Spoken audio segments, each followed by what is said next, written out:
आज हम हथियारों की छिपी हुई दुनिया का पता लगाते हैं, जहां सटीकता छल से मिलती है। माइक से मिले, जो एक अनुभवी हिटमैन है जो बिग रे के मार्गदर्शन में काम कर रहा है, जो एक महान प्रतिष्ठा के साथ एक सेवानिवृत्त हत्यारा है।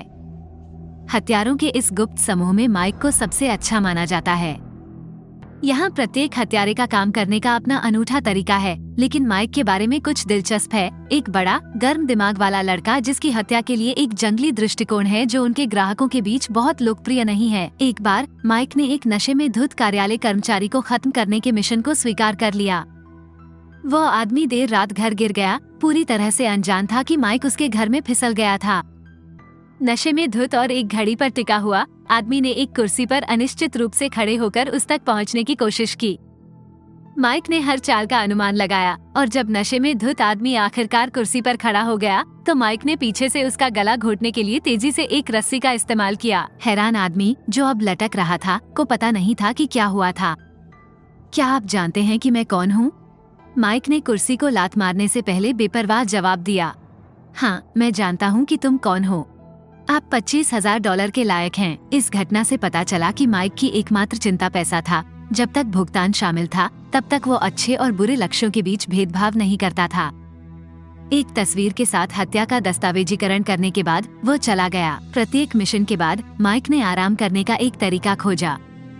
उन्होंने कुछ भी असाधारण नहीं चुना, बल्कि एक पब में चले गए। वहाँ उन्होंने समझदारी से 2 सुरक्षा गार्डों को जाने के लिए भुगतान किया।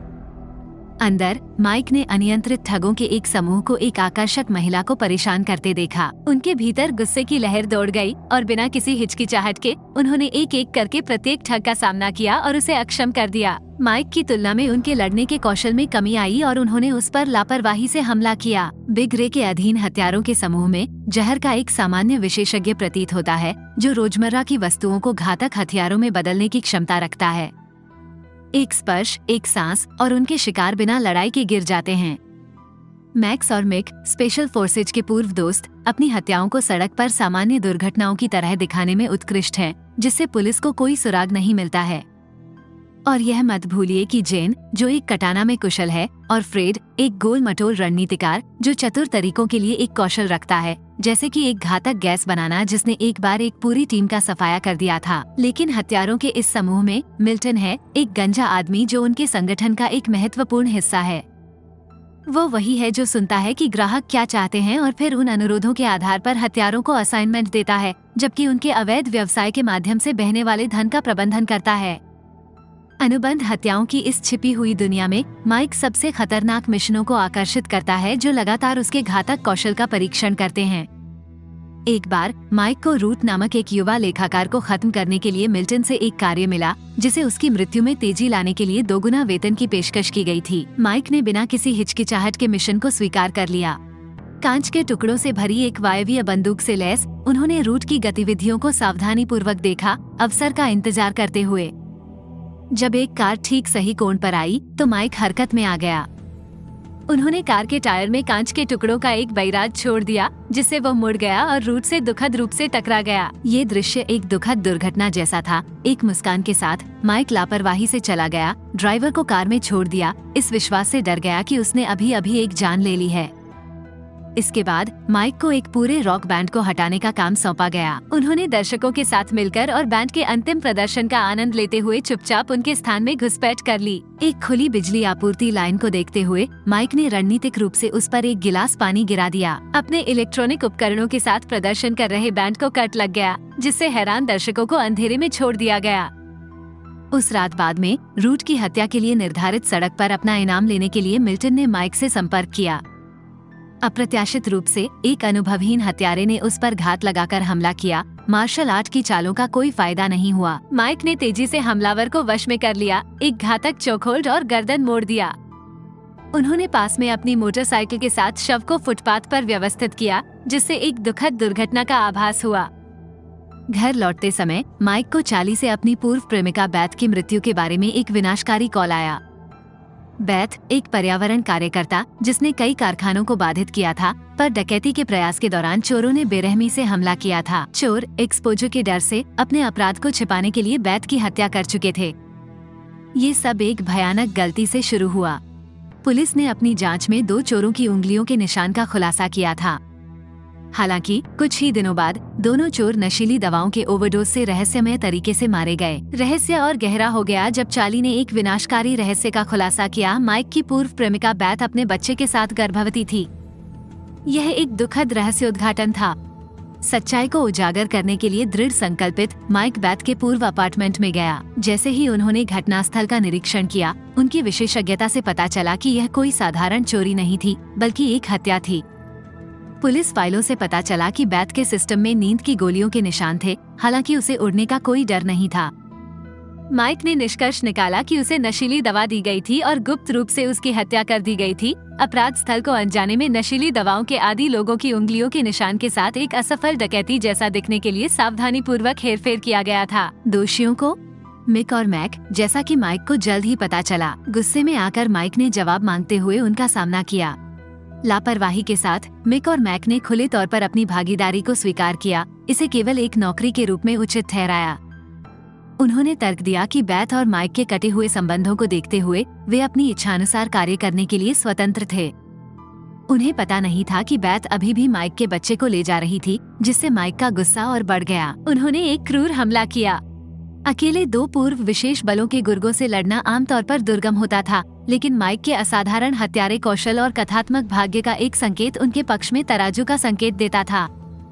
कठोर प्रशिक्षण और अनगिनत मिशनों के माध्यम से तेज और अथक युद्धाभ्यास का उपयोग करते हुए माइक ने मैक को एक शक्तिशाली कोहनी के प्रहार और मुक्का से अक्षम कर दिया, जिससे मिक के चेहरे पर जबड़े से गिरने वाली हवा में लात मारी गई। एक क्रोधित माइक रे का सामना करता है, ये जानने की मांग करता है कि क्या मिल्टन इन घटनाओं के पीछे का मास्टरमाइंड है। उनका गर्मागर्म आदान प्रदान तीव्र तर्कों की एक श्रृंखला में बदल जाता है, जिससे अंततः माइक बाहर निकल जाता है। हर कोई यह नहीं जानता था कि माइक की पेशेवर लड़ाई और हत्या की क्षमताओं के तहत उन्हें अपनी युवावस्था के दौरान धमकाया जाने का इतिहास था। एक दर्दनाक स्मृति फिर से उभर रही थी। एक फ्लैशबैक में किशोरों के एक गिरोह ने युवा माइक का पीछा किया, उसे लगातार धमकाया और उसके दोपहर के भोजन के पैसे वसूले। समाचार पत्रों की बिक्री से सीमित आय के कारण युवा माइक संभवतः पूरे दिन उनकी मांगों को पूरा नहीं कर सका। एक बार माइक ने एक अधेड़ उम्र के व्यक्ति को एक घर में घुसते हुए पकड़ा, जिसके पास एक गैस सिलेंडर था जो उसे गैस कंपनी के कर्मचारी के रूप में चिन्हित नहीं करता था। आदमी के प्रवेश करने के कुछ ही सेकंडों के भीतर घर में एक विनाशकारी विस्फोट हो गया। अजीब बात है कि वह आदमी बिना किसी नुकसान के बाहर निकला। परेशान होकर माइक ने उसे हफ्तों तक छाया देना शुरू कर दिया और एक चौंका देने वाली सच्चाई का खुलासा किया। यह आदमी एक हत्यारा था जिसने हिट के अनुबंध स्वीकार किए, चतुराई से उन्हें दुर्घटनाओं के रूप में प्रच्छन्न किया।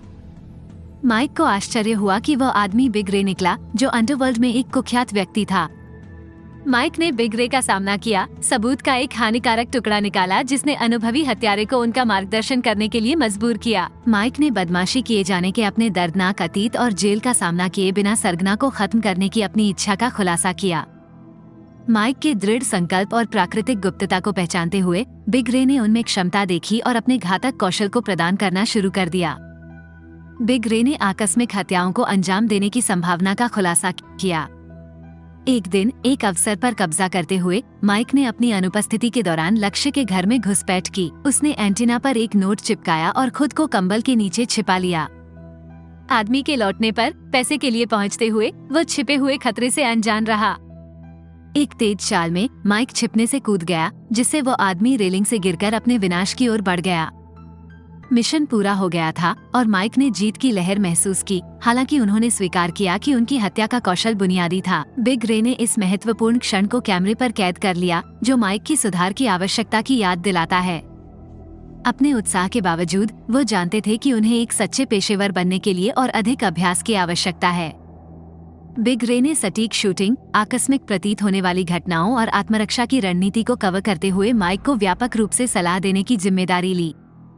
समय के साथ उनका रिश्ता एक पिता के रूप में बदल गया, जो अपने बेटे का मार्गदर्शन कर रहा था, जिससे माइक संगठन के भीतर हथियारों के शीर्ष स्तर पर पहुंच गया। माइक ने तब चार्ली से जवाब मांगा, जिसने बेथ की हत्या की पुष्टि की और महत्वपूर्ण जानकारी वाले एक महत्वपूर्ण हार्ड ड्राइव के अस्तित्व का खुलासा किया। इसका बैकअप बेथ के माता पिता के घर में रखा गया था। जैसे ही वे योजना बना रहे थे, संघ का एक दाढ़ी वाला हत्यारा चार्ली को खत्म करने के लिए एक अज्ञात पक्ष द्वारा भेजा गया। अपने उग्र स्वभाव के लिए जाने जाने वाले दाढ़ी वाले व्यक्ति ने एक विनाशकारी उन्माद पैदा कर दिया जब उसका क्रोध भड़क उठा। वो बेतहाशा एक अथक शक्ति के साथ झूलता रहा। चार्ली ने एक क्षण को पकड़ लिया जब उसका ध्यान डगमगा गया, उसके कंधे में एक चाकू गिर गया। फिर भी उसकी शक्ति ने उसके प्रयास को विफल कर दिया। एक हताश संघर्ष में उन्होंने माइक को चाकू से मारने का लक्ष्य रखा। भाग्य ने हस्तक्षेप किया क्योंकि वो एक कुल्हाड़ी पर गिर गया, जिससे उसे घातक चोटें आईं। अपनी अंतिम सांसों में दाढ़ी वाले व्यक्ति ने खुलासा किया कि मिल्टन ने उसे चार्ली की हत्या करने के लिए भेजा था। नए खुलासे के साथ माइक ने चार्ली से बैथ के माता पिता के घर से महत्वपूर्ण दस्तावेज प्राप्त करने और उससे संपर्क करने का आग्रह किया। साथ ही उन्होंने मिल्टन का सामना किया, उन पर चार्ली और बैथ की हत्याओं के पीछे के मास्टरमाइंड का खुलासा करने का दबाव डाला। अनिच्छा से मिल्टन ने दुष्ट ऑर्केस्ट्रेटर के नाम का खुलासा किया। केंट दृश्य बिग रे की ओर जाता है, जो माइक द्वारा पैदा की जा रही उथल पुथल से चिंतित है। हत्यारों की पूरी टीम को उसे खत्म करने का आदेश देता है। दूसरी ओर माइक ने चार्ली के साथ एक बैठक का समन्वय किया, जिसने बैथ के दस्तावेजों को सफलतापूर्वक सुरक्षित कर लिया था। चार्ली ने भारतीय तेल कंपनी वैनकैप के खिलाफ बैथ के मिशन का खुलासा किया, जिसने सरकारी रिश्वत के माध्यम से ड्रिलिंग के अधिकार प्राप्त किए थे। वानकैप में एक लेखाकार रूट ने बैथ के सामने भ्रष्टाचार का पर्दाफाश किया था। आश्चर्यजनक रूप से रूट वही व्यक्ति जिसे माइक ने पहले हटा दिया था। केंट नाम का एक सहयोगी था जो बैथ को रूट के प्रकटीकरण से अवगत था।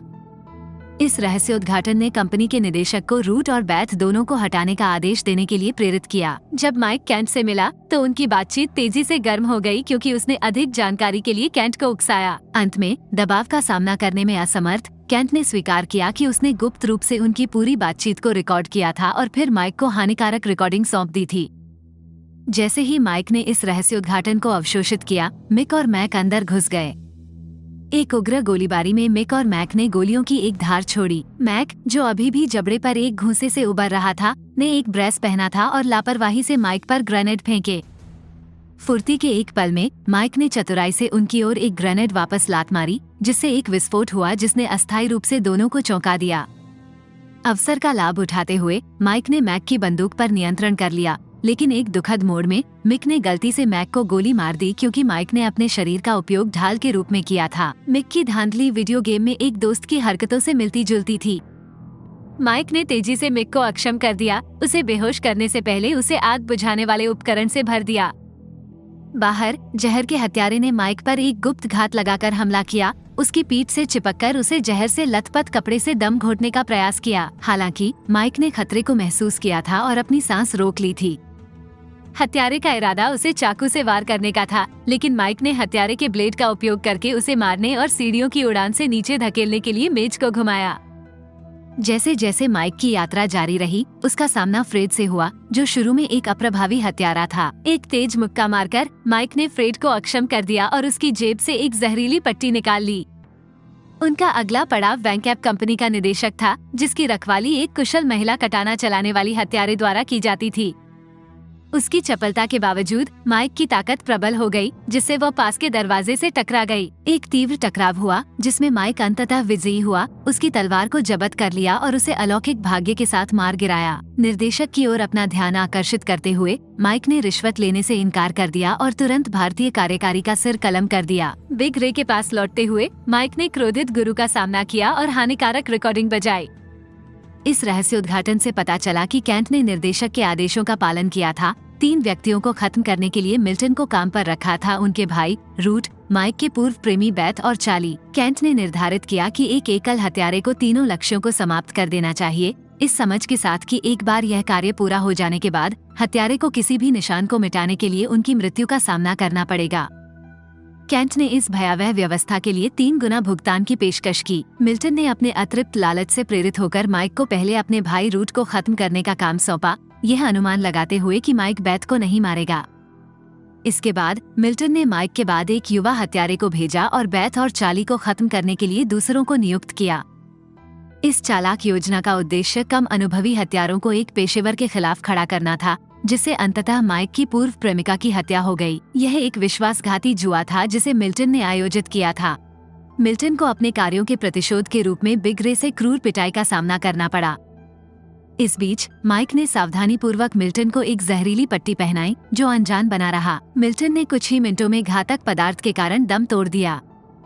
जबकि सच्चाई स्पष्ट थी। बिग रे ने अपने द्वारा बनाए गए संगठन को नष्ट करने के लिए माइक के प्रति गहरी नाराजगी व्यक्त की। अंत में बिग रे ने अनिच्छा से माइक को जाने दिया, लेकिन उसके साथ सभी संबंध तोड़ दिए। फिल्म का समापन हुआ, जिसने इसके मद्देनजर रहस्योद्घाटन और विश्वासघात का निशान छोड़ दिया।